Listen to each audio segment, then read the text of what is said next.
Some business stories with the assurance given by President Bola Tinubu in his New Year address to Nigerians that his administration plans to deliver reliable electricity to homes and businesses by improving projects on ground and also adding more to what is already on ground. The Managing Director and Chief Executive Officer of Century Power Generation Limited, Mr. Chukweluka Ume, says for government to be able to achieve this, some strong decisions must be taken. Some GENCOs. And discos. The government owned.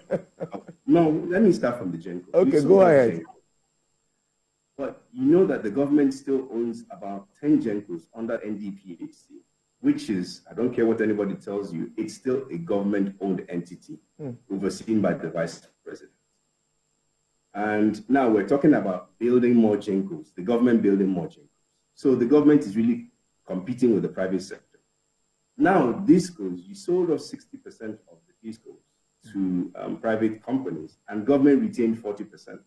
As you know, if government owns 1% of anything, and they have someone sitting on the board of directors, we are still running like a government entity.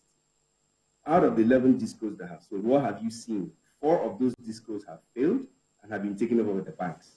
Yola Disco, that one failed right from the start, where you're still seeing ATC and C losses of up to 73%, and they're only able to remit about 12% of their bill every month as of December last year. So, I mean, TCN is still owned and operated by the government. All the operating centers are still owned and operated by the government. So, Tolu, I said to you, the question is, have we really privatized the sector? And my answer, I'm sorry to be brutally honest, the answer is no, we have not.